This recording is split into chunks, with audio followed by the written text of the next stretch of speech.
Christmas की कहानियाँ।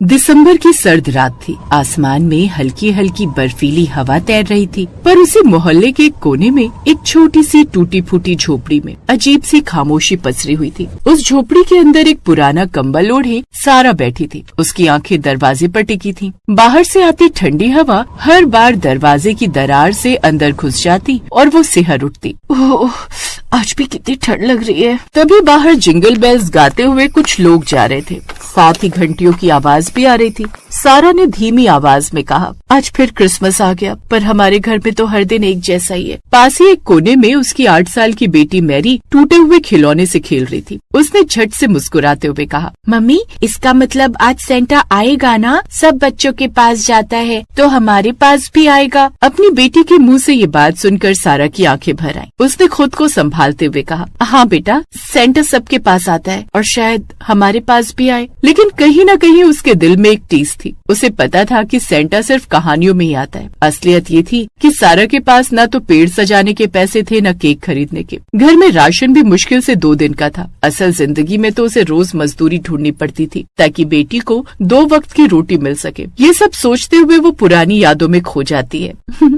बस तुम मेरे साथ रहो, मेरे लिए वही सबसे बड़ा तोहफा है। और फिर क्या फर्क पड़ता है, हम बड़े घर में मनाए या छोटे घर में, हम तीनों साथ हैं, यही मेरे लिए काफी है। सारा, देखना एक दिन हम भी बड़े घर में क्रिसमस मनाएंगे। अभी तो तुम इस छोटे घर के आंगन में क्रिसमस ट्री सजा लो। तभी अंदर से 6 साल की मैरी भी नींद से जागकर बाहर आंगन में आ गई। ये पापा, क्रिसमस ट्री। हाँ मेरी बच्ची, ये क्रिसमस ट्री के साथ साथ तेरे लिए कुछ तोहफे भी हैं। ये नई फ्रॉक और ये खिलौने। नए खिलौने और कपड़े देखकर मैरी बड़ी खुश हुई। सेंटा सिर्फ बेटी के लिए गिफ्ट लाया है, अपनी बीवी के लिए नहीं। अरे ऐसा कैसे हो सकता है? मैं इसके साथ साथ तुम्हारे लिए भी गिफ्ट लाया हूँ। ये देखो, नई शॉल। अरे ये क्या, इसे लाने की क्या जरूरत थी? मैं तो मजाक कर रही थी। बेकार ही पैसे खर्च किए। इतने में तो अपने लिए जूते ही ले लेते। कब से फट रहे हैं। सर्दियों में इनमें हवा भी आर पार जाती होगी। अरे वो भी आ जाएंगे, तुम बात की बाद में सोचो और अभी के बारे में सोचो। ये सारा का भरा पूरा परिवार था। उसका पति इयान, जो एक छोटी सी फैक्ट्री में काम करता था, हर क्रिसमस पर घर में छोटा सा पेड़ सजाता था। उनका छोटा सा हंसता खेलता परिवार था, पर किस्मत को कुछ और ही मंजूर था। एक रोज, सारा भाभी जल्दी चलिए, वो ईथान भैया। क्या हुआ इयान को?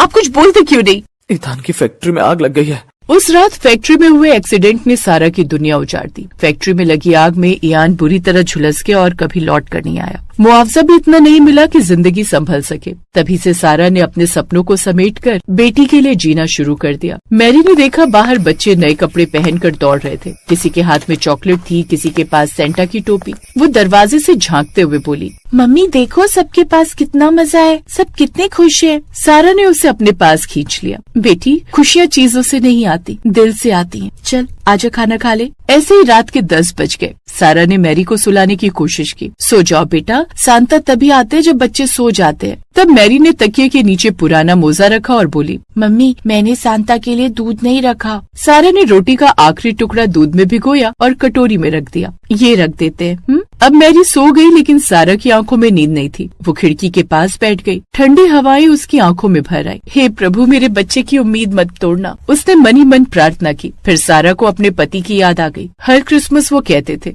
सारा, पैसा कम हो तो क्या, बच्चों की मुस्कान महंगी नहीं होती। ऐसे ही फिर रात गहराने लगी। चर्च की घंटियां बजने लगी। तभी दरवाजे पर हल्की सी दस्तक हुई। इस वक्त कौन हो सकता है? बाहर से एक भारी सी आवाज आई, हो, मैरी क्रिसमस। सारा चौंक गई। उसने दरवाजा खोला तो सामने एक सेंटा खड़ा था। लाल कपड़े, सफेद दाढ़ी और हाथ में एक थैला, जिसे देख सारा की आंखें खुली की खुली रह गई। जी आप? क्या मैरी यही रहती है?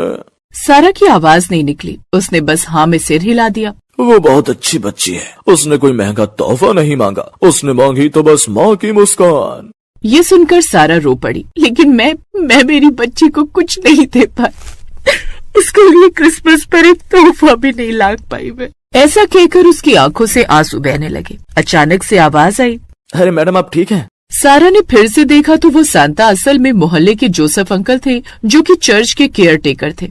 आज चर्च में बच्चों के लिए गिफ्ट ड्राइव था। मैरी का नाम लिस्ट में था। मैंने सोचा खुदा कर उसे तोहफे को दे दूं, लेकिन लगता है वो सो गई।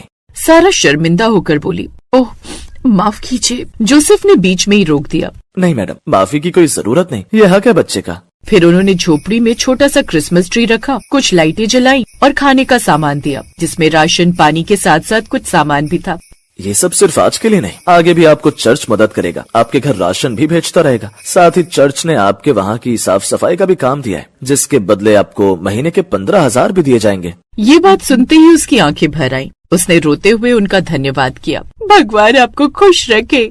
इसके बाद वो वहाँ से चला गया, लेकिन उसके जाने के बाद मैरी की आंख खुली तो उसने चमकती लाइटें देखी। मम्मी, सचमुच में सेंटा आए थे क्या? हाँ बेटा, आए थे। ये मैं जानती थी। मैं ना कहती थी माँ कि सेंटा बहुत अच्छे होते हैं, वो हम सबको गिफ्ट देने जरूर आते हैं। मम्मी, क्या मैं ये गिफ्ट्स खोल लूँ? हाँ बेटी, ये तुम्हारे लिए है तो इसे खोल लो। फिर मैरी ने गिफ्ट खोले, जिसमें एक स्वेटर, किताबें और चॉकलेट थी। कुछ खिलौने और कुछ कपड़े भी थे। मम्मी देखो, आपके लिए भी है। सारा ने देखा, उसमें एक शॉल और एक छोटा सा कार्ड। उस कार्ड में लिखा था, जिस माँ का दिल इतना बड़ा हो उसके घर कभी अंधेरा नहीं रहता। Merry Christmas. उस दिन सारा ने समझा कि क्रिसमस सिर्फ तोहफों का नहीं, उम्मीद का त्योहार है। जहाँ विश्वास होता है वहाँ चमत्कार खुद चल कर आते हैं। और सबसे बड़ा सेंटा वो माँ होती है, जो अपने बच्चे की मुस्कान के लिए सब कुछ कुर्बान कर देती है।